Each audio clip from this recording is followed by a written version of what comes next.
Un stéréotype, c'est basiquement l'image que l'on a à propos d'un groupe social, c'est-à-dire l'ensemble des informations que la socioculture, depuis qu'on est tout petit, a mis dans notre cerveau. Et nous avons des stéréotypes, bien sûr, sur tous les groupes sociodémographiques, liés au sexe, à l'âge, à l'origine ethnique ou à l'orientation sexuelle. Mais en entreprise, on a aussi beaucoup de stéréotypes sur les fonctions. On a des stéréotypes sur les informaticiens, sur les dirigeants, les consultants, les juristes, etc. Pour comprendre comment il fonctionne en entreprise, en fait, il faut avoir une vision plus systémique et comprendre qu'il y a trois niveaux de stéréotypes. L'hétérostéréotype, c'est l'image qu'on a d'un groupe auquel on n'appartient pas. L'autostéréotype, c'est l'image qu'on a d'un groupe auquel on appartient. Et puis le métastéréotype, moins intuitif mais très très important, c'est l'image qu'on se fait du stéréotype que les autres ont envers nous.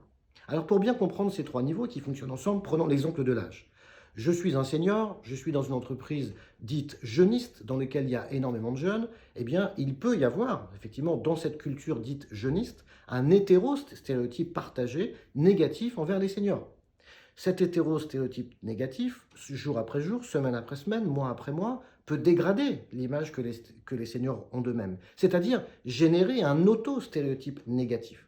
Et enfin, au niveau du métastéréotype, qui reviendrait à aller voir les seniors en disant, d'après vous, dans votre entreprise, qu'est-ce que les jeunes pensent de vous? Et là, on comprend que ce métastéréotype se construirait au diapason des deux premiers. Dans ce cas-là, il y a de fortes chances que les seniors, dans ce contexte jeuniste, disent « Oh bah de toute façon, ils nous prennent pour des dinosaures, ils pensent qu'on n'est pas digitaux, ils pensent qu'on attend que la retraite, on est démotivés, pas compétents, etc. » Donc on voit comment ce métastéréotype produit des effets, par exemple en termes d'autocensure.